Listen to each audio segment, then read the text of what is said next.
دل پہ دلدار کی ہر وقت نظر رہتی ہے، دل پہ دلدار کی ہر وقت نظر رہتی ہے، اس کی سرکار میں کچھ بھی نہیں نیت کے سوا۔ جہاں میں اہل ایمان صورت خورشید جیتے ہیں، جہاں میں اہل ایمان صورت خورشید جیتے ہیں، ادھر ڈوبے ادھر نکلے، ادھر ڈوبے ادھر نکلے۔ محترم حضرات، ہمارا ایمان اور عقیدہ ہے کہ ہمارا نبی زندہ ہے، ہمارا رسول زندہ ہے، اور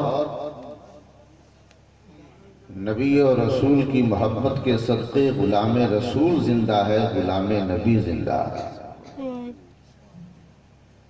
وہ لوگ جو کہتے ہیں کہ نبی معاذ اللہ مر کے مٹی میں مل گئے، اور جس کا نام محمد یا علی ہے وہ کسی چیز کا محتاج نہیں، میں کہوں گا کہ شاید انہیں عقل و شعور کا 40واں حصہ بھی زکوٰۃ کے طور پہ دستیاب نہ ہو سکتا۔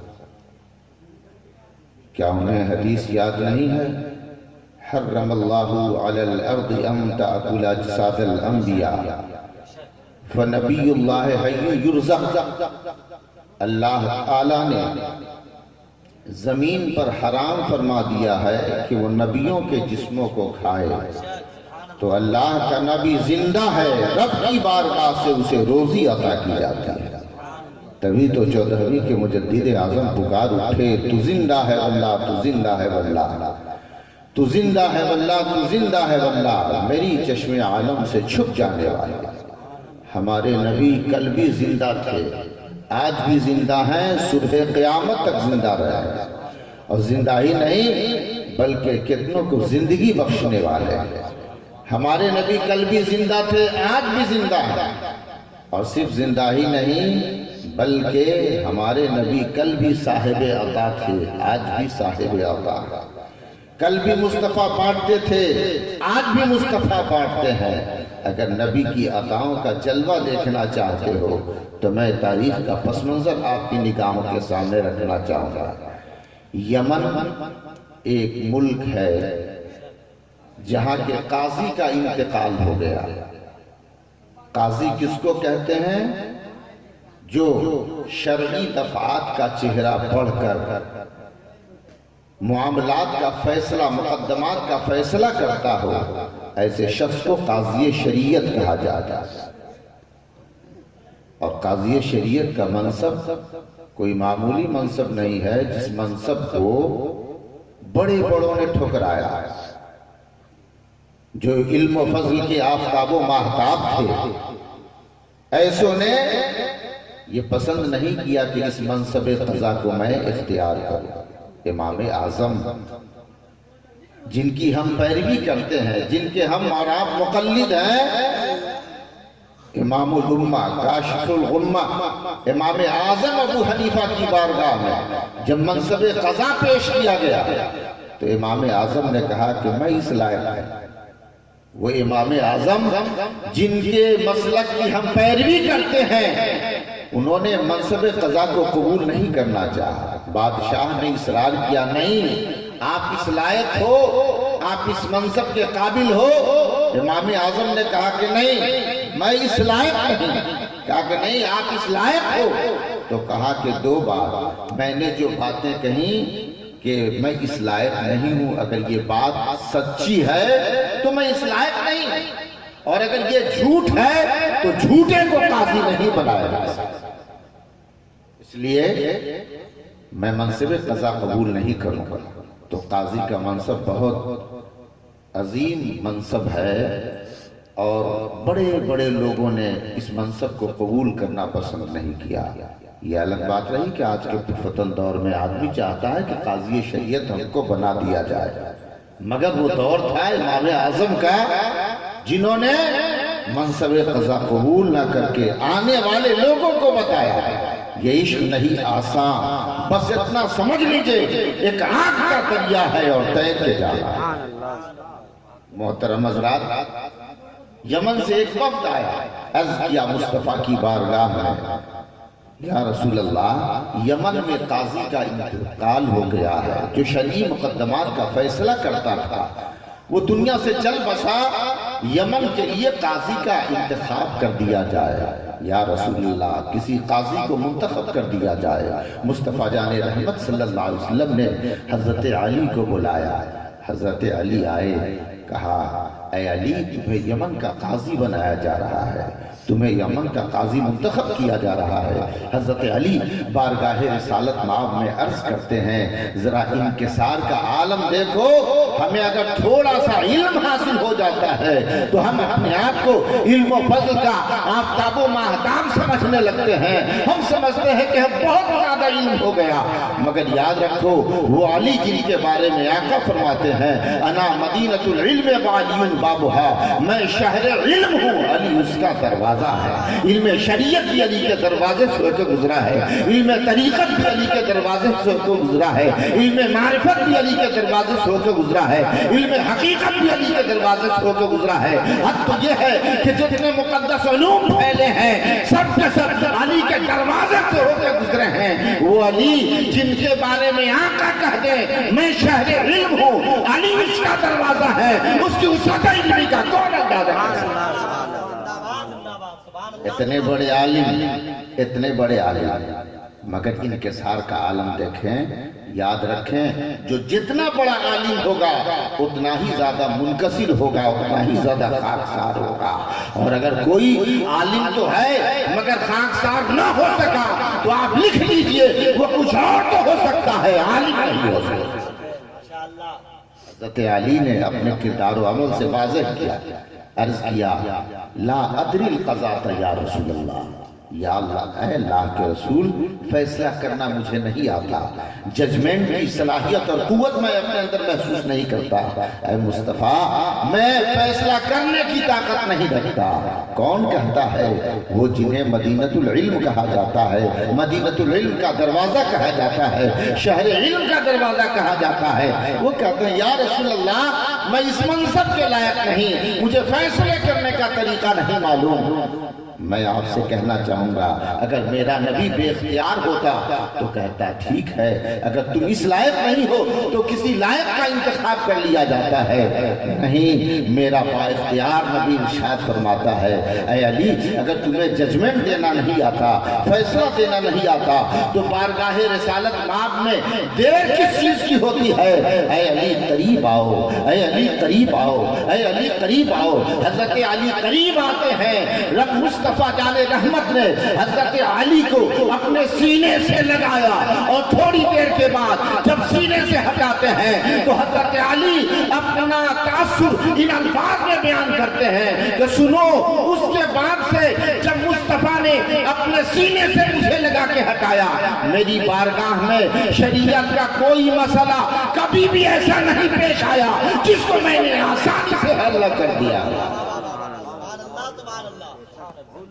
اور وہ بھی یہ نہیں کہ بہت ٹائم لگا ہو، ہمارے ہاں علم کے حصول کے لیے سالہ سال درکار ہے، 10 سال آدمی ایڑیاں رگڑتا ہے تب جا کے علم کا تھوڑا سا حصہ دستیاب ہوتا ہے۔ مگر مصطفیٰ کی بارگاہ تو وہ بارگاہ ہے کہ فقط نگاہ سے ہوتا ہے فیصلہ دل کا۔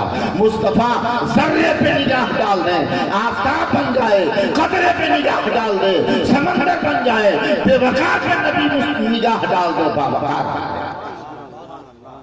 مصطفیٰ جان رحمت صلی اللہ علیہ وسلم اور دنیا کے دانشکدوں اور درسگاہوں کا عالم یہ ہے کہ سند بعد میں دی جاتی ہے، کورس پہلے مکمل کرایا جاتا ہے، کتابیں پہلے پڑھائی جاتی ہیں، سند بعد میں عطا کی جاتی ہے، مولویت کا کورس پہلے پڑھایا جاتا ہے، سند بعد میں عطا کی جاتی ہے، عالمیت کی کتاب پہلے پڑھائی جاتی ہے، سند بعد میں عطا کی جاتی ہے، فضیلت کا کورس پہلے پڑھایا جاتا ہے، دستار فضیلت بعد میں عطا کی جاتی ہے، افتاء کی کتابیں پہلے پڑھائی جاتی ہیں، دستار افتاء بعد میں عطا کی جاتی ہے، ججمنٹ اور فیصلے کے طریقے پہلے سکھائے جاتے ہیں، بعد میں قاضی شریعت بنایا جاتا ہے۔ دنیا کی کی دانشکدوں اور درسگاہوں کا عالم یہ ہے کہ پہلے سند نہیں دی جاتی، پہلے علم دیا جاتا ہے، بعد میں سند دی جاتی ہے، مگر یہ تو مصطفیٰ کی بارگاہ ہے جہاں پہ سند پہلے دے دی جاتی ہے اور علم بعد میں پڑھایا جاتا ہے۔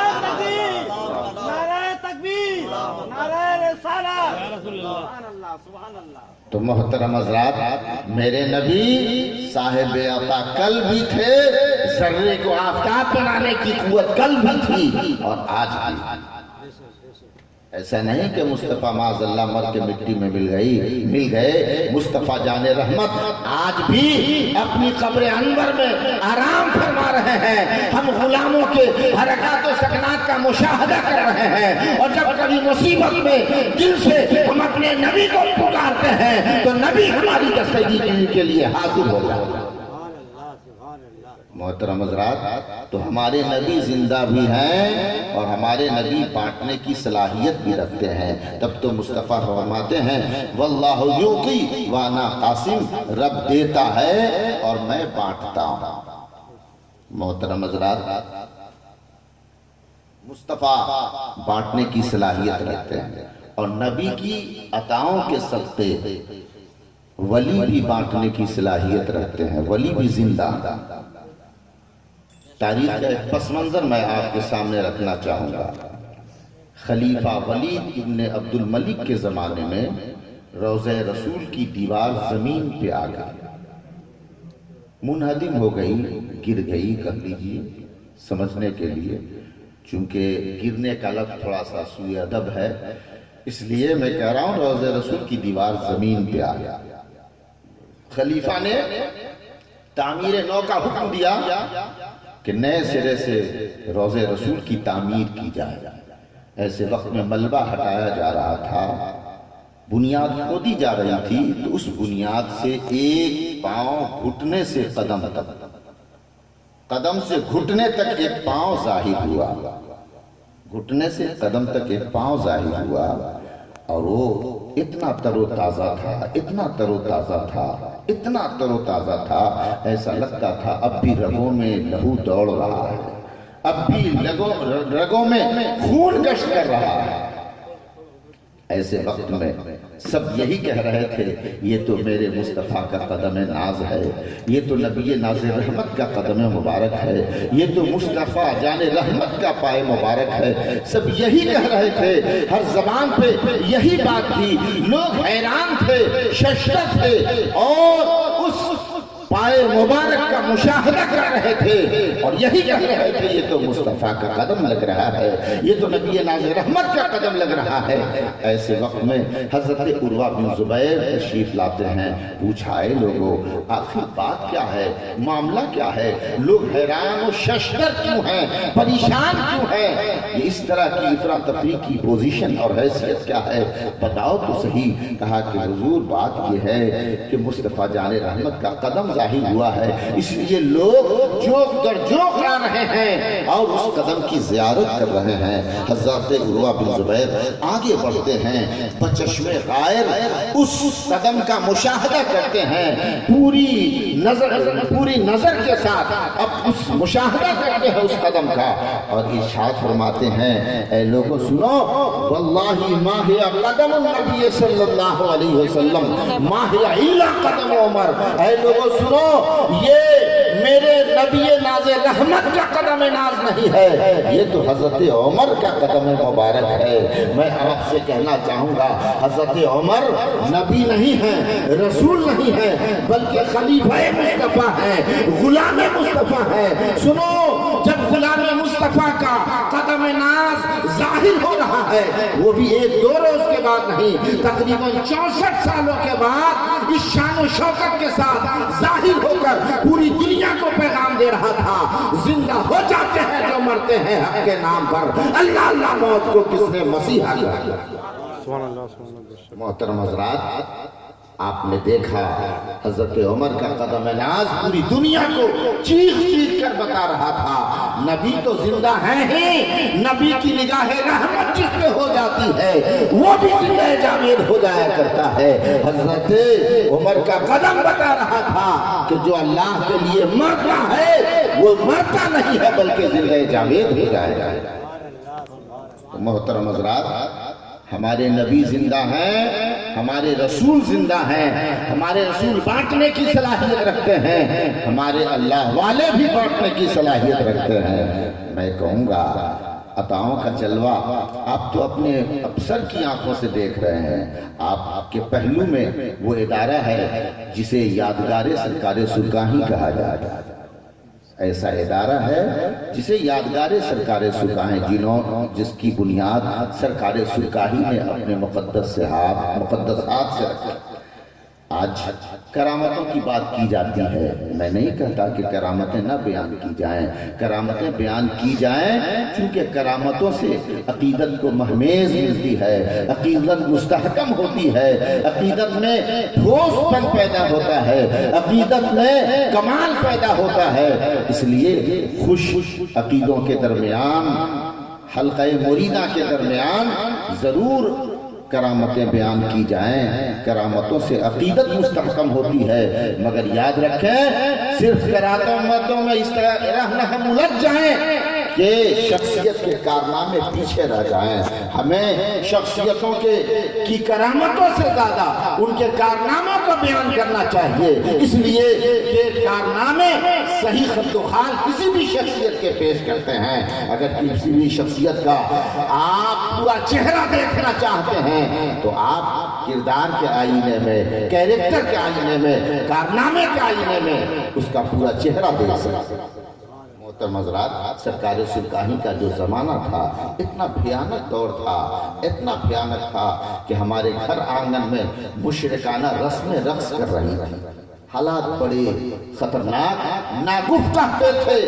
میں کہوں گا ایسے وقت میں رب کائنات نے گوریارا کی دھرتی پہ سرکار سرکاہی کو کیا اتارا کہ زمانہ پکار اٹھا، عرض گوریارا سے نکلا ایک ایسا آفتاب، جگمگا اٹھا زمانہ ہے نہیں جس کا جواب۔ سرکار سرکاہی آئے تو بہار آ گئی، سرکار سرکاہی آئے تو علم کی بہار آ گئی، عمل کی بہار آ گئی، خوش عقیدگی کی بہار آ گئی۔ حضرت سرکار تشریف لائے تو مت پوچھئے ایک عجیب و غریب انقلاب آیا، ایک شاندار انقلاب آیا، ایسی تبدیلی آئی جس کا تصور عام حالات میں نہیں کیا جا سکتا۔ محترم حضرات، سرکار سرکاہی کی شخصیت تو ایسی ہے کہ اگر سمیٹ دو تو تیغ علی بن جائے، سمیٹو تو تیغ علی بن جائے، اور اگر پھیلاؤ تو اس کے جلو اور دامن میں ہزاروں مساجد، مدارس اور خانقاہیں معرض وجود میں آئے۔ وہی سرکار سرکاہی ہیں جنہوں نے ایسا علم کا انقلاب برپا کیا، ایسا علم کا انقلاب برپا کیا کہ اس علاقے میں پہلے مولوی بہت کم نظر آتے تھے، مگر یہ سرکار سرکاہی کا فیضان کرم ہے کہ آج بہت سارے علماء پیدا ہو گئے، بہت سارے علم کے کوہ گرہ پیدا ہو گئے۔ یہ سب سرکار سرکاہی کے قدم ناز کی برکت۔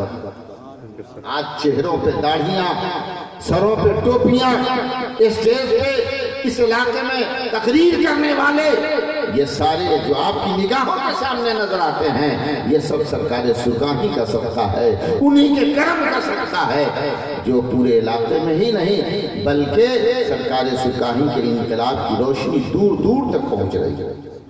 محترم حضرات، سرکار سرکاہی رضی اللہ تعالیٰ متبع سنت تھے۔ آج ہم اور آپ فرض کے پیچھے نہیں بھاگتے، اور سنت کی بات تو چھوڑ دیجئے، فرض پہ در پہ ہم چھوڑتے ہیں مگر ہمیں اس کی کوئی فکر نہیں ہوتی ہے۔ مگر سرکار سرکاہی نے نبی کونین کی سنت کو بھی اپنے سینے سے لگایا، اپنے کلیجے سے لگایا، اور سرے منہ سنت کی مخالفت نہیں کی، بلکہ ارشاد فرمایا کہ سنو، کوئی بہت زیادہ کرامت کی بات کرتا ہو، فضاؤں میں اڑتا ہو، سطح آپ پہ مصلی بچھا کے نماز پڑھتا ہو، مگر اس کی موت شریعت کے خلاف ہے، تو شیطان تو ہو سکتا ہے، اللہ کا ولی نہیں۔ سرکار سرکاہی رضی اللہ تعالی بہت بیمار تھے۔ بیماری میں عام طور پہ آدمی سمجھتا ہے کہ بہت کچھ جائز ہے، نماز نہیں پڑھیں گے بھی تو چلے گا، ایسا کر لیں گے جب بھی چلے گا، بغیر سر پہ کچھ رکھے پانی پی لیں گے، کھا لیں گے جب بھی چلے گا۔ مگر یاد رکھیے ایسے وقت میں بہت کم ایسے لوگ ہوتے ہیں جو اپنے قدم کی حفاظت کر پاتے ہیں، ورنہ ان کے قدم متزلزل ہو جاتے ہیں، وہ صراط مستقیم سے ہٹ جاتے ہیں۔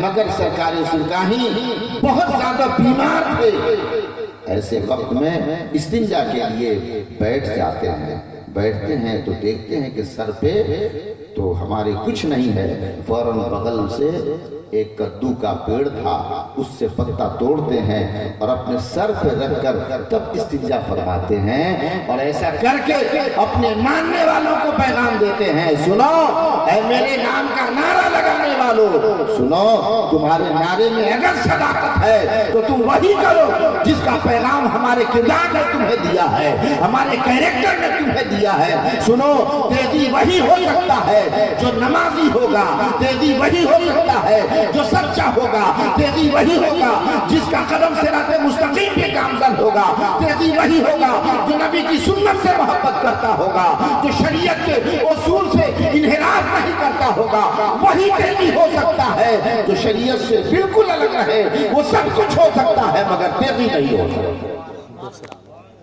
اس لیے آپ بڑے خوشبخت ہیں کہ اللہ تعالیٰ نے آپ کو سرکار سرکاہی جیسی ایسی ہستی عطا کیا ہے جو لاجواب ہے، جو بے مثال ہے، اور انہی کی یادگار کی حیثیت رکھنے والی وہ ذات ہے جن کے عرس میں ہم اور آپ شرکت کی سعادت حاصل کر رہے ہیں۔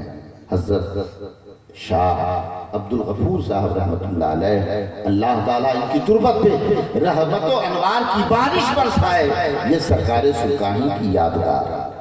اور یاد رکھیے یہ سلسلہ کبھی سست نہیں ہوگا، اس لیے کہ سرکار سرکاہی کا یہ اس سلسلے کے اندر سرکار سرکاہی کا خون شامل ہے، خلوص شامل ہے، یہ سلسلہ کبھی باز نہیں ہو سکتا۔ سرکار سرکاہی کل بھی زندہ تھے، آج بھی زندہ ہے، اور اپنی قبر انور سے تصرف فرما رہے ہیں، اور یقیناً یہ سلسلہ اپنی برق رفتاری کے ساتھ آگے بڑھتا رہے گا۔ سرکار سرکاہی نے اپنے ماننے والے کو ایک علم کا روپ دیا ہے، جانتے تھے سرکار سرکاہی یہی وہ علم کا راستہ ہے جو اسے جنت تک لے جائے گا، جنت کی بہاروں تک لے جائے گا، کامیابیوں سے ہمکنار کرے گا۔ اس لیے وہ اپنے خلفاء سے فرماتے تھے کہ سنو، اپنے بیٹوں میں سے کم ایک بیٹے کو ضرور عالم شریعت بنانا، کم سے کم ایک بیٹے کو ضرور عالم شریعت بنانا۔ سرکار سرکاہی کو علم سے اس قدر پیار تھا، اتنی محبت تھی کہ انہوں نے اپنے خلفاء سے کہا کہ تم اپنے ایک بیٹے کو ضرور عالم شریعت بنانا، تاکہ رشد و ہدایت کا کام برق رفتاری کے ساتھ اپنی منزل کی طرف بڑھ سکے۔ تو نے ہر ذرے میں برپا کر دیا طوفان شوق۔ وہ لوگ جنہوں نے سرکار سرکاہی کا زمانہ دیکھا ہے وہ بتاتے ہیں کہ جب سرکار سرکاہی چلتے تھے تو دیوانوں کی ایک بھیڑ تھی، صحابہ کا زمانہ یاد آ جاتا تھا، نبی کا زمانہ یاد آ جاتا تھا، وہ کیفیت تھی لوگوں میں۔ ایک پیر کے ساتھ مریدوں کا والہانہ لگاؤ، یہ بتاتا تھا کہ ہاں واقعتاً اسی کو پیری اور مریدی کہتے ہیں، جس میں کہیں سے بھی خلوص، ہر جگہ خلوصی تھا، ہر جگہ للہیت ہی کی شمولیت ہوتی تھی۔ اس لیے اگر واقعتاً آپ سرکار سرکاہی کی بارگاہ میں خراج عقیدت پیش کرنا چاہتے ہیں تو سب سے بہتر خراج عقیدت سرکار سرکاہی کی بارگاہ میں یہ ہے کہ آپ پکا اور سچا نمازی بن جائیے، نمازوں کا رسیہ بن جائیے اور ہر وہ کام کیجئے جو خدا کو پسند ہو، جو مصطفیٰ جان رحمت کو پسند ہو۔ اللہ تعالی ہم تمام لوگوں کو توفیق خیر مرحمت فرمائے۔ رب کائنات ارشاد فرماتا ہے الا ان اولیاء اللہ لا خوف علیہم ولا هم یحزنون، خبردار اللہ کے ولیوں کو نہ تو کوئی خوف ہے نہ کوئی حزن و ملال۔ پروردگار عالم میرے ان جملوں کو شرف قبولیت سے ہمکنار فرمائے اور ہم تمام حضرات کو عمل خیر کی توفیق رفیق بخشے، آمین ثم آمین بجاہ سید المرسلین وآخر دعوانا الحمدللہ رب العالمین۔ السلام علی من اتبع الہدی۔